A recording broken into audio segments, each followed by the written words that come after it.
Mishnayot Masechet Eruvin, Perek Aleph, Mishnah Bet. Hersher Mavoy, Bet Shammai Omrim, Lehi Vekora. Ou Bet Hillel Omrim, Lehi Okora. Rabbi Eliezer Omer, Lehayain. Le Mavoy, c'est une impasse qui est fermée de trois côtés. On rentre dans le Mavoy en venant du Reshut Harabim, du domaine public, on rentre dans l'impasse. Et du Mavoy, on rentre dans les Hatzerot, on rentre dans les cours communes. Et ensuite, des cours du Hatzer, on rentre dans les maisons. Chacun habite dans le Hatzer, donc de chez lui, il sort, il va au Hatzer, du Hatzer, il va au Mavoy, et du Mavoy, il va au Reshut Harabim. Maintenant, Hachamim ont dit que pour pouvoir transporter dans le Mavoy, ou bien de transférer des objets du Hatzer au Mavoy et du Mavoy au Hatzer, il faut faire deux choses. Premièrement, il faut faire le Hersher Mavoy. Le Tikkun, c'est quoi? C'est qu'à l'entrée du Mavoy, il faut qu'il y ait soit Lehi, soit Kora.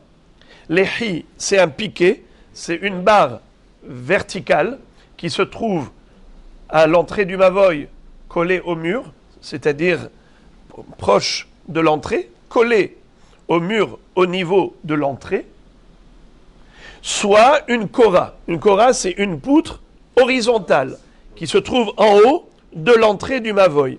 Donc, lorsqu'on rentre dans le Mavoy, soit on voit le piquet, le lehi en hébreu, soit Kora, la poutre horizontale. Maintenant, ce que cette Mishnah nous enseigne, et j'ai oublié de vous dire le deuxième tikkun. Le deuxième tikkun, c'est que on doit faire shitufé mevohot. Comme on fait Hiruvé Hatzerot, on fait shitufé mevohot. C'est quoi Hiruvé Hatzerot? C'est qu'on prend du pain de tous les locataires, de tous les propriétaires, on met dans une corbeille avant Shabbat et on dépose dans une maison. Comme pour dire, nous tous, on habite dans cette maison. Il n'y a pas Yahid Verabim, parce que la maison de chacun, c'est une propriété privée. La cour, c'est une propriété commune. Elle est commune à tout le monde. Alors, ça donne l'impression, quand on fait sortir des objets de la maison au Hatzer, comme si tu fais sortir du Reshut HaYahid au Reshut Harabim. Alors, quelle est la Chochma de Hachamim? C'est qu'ils ont dit, le fait de prendre une corbeille, tous les vendredis, on met dedans du pain et on pose dans une maison, comme l'homme habite là où il y a de quoi manger, là où il y a du pain, c'est comme si on habitait tous dans cette maison. Il n'y a qu'une seule famille.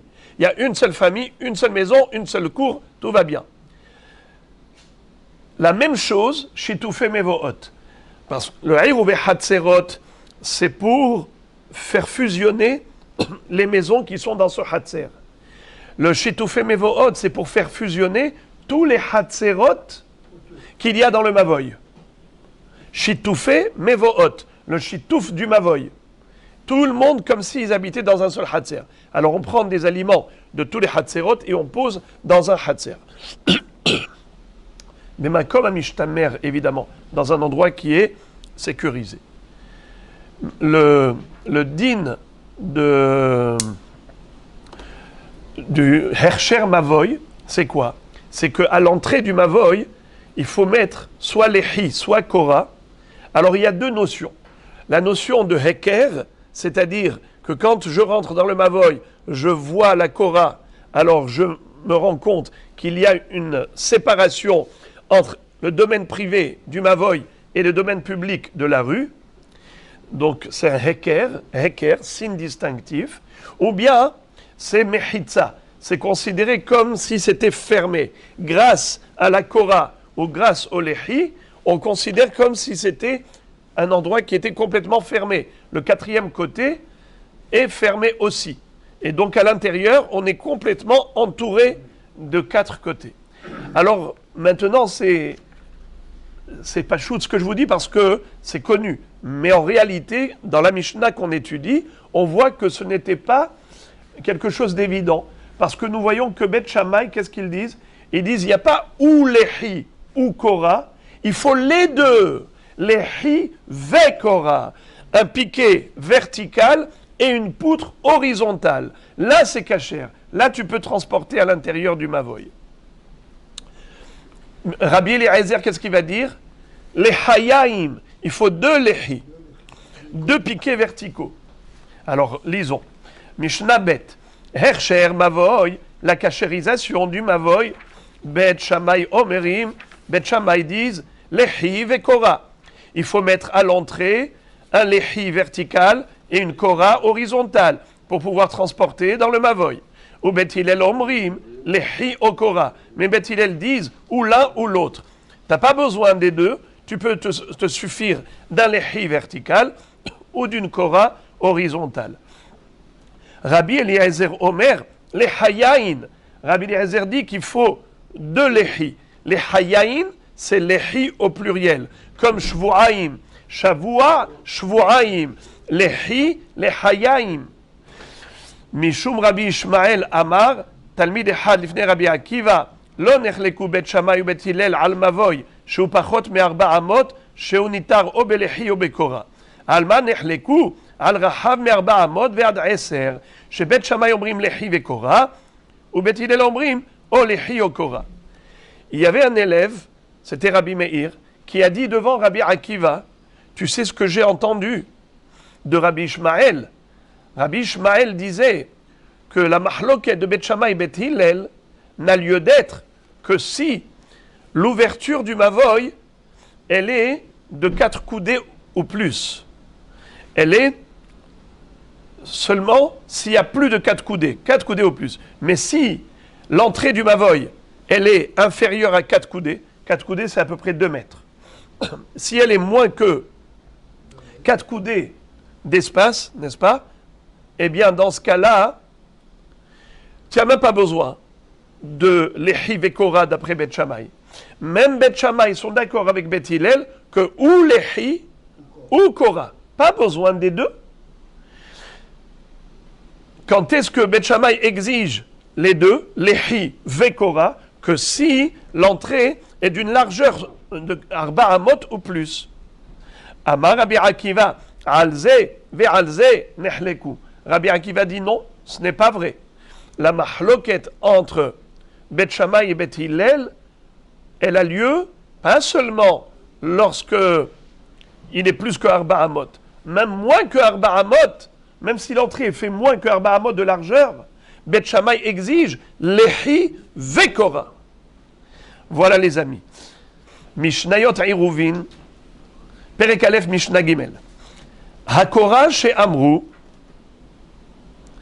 la poutre en question, puisqu'on a dit qu'avec une poutre horizontale, on peut cachériser le mavoy.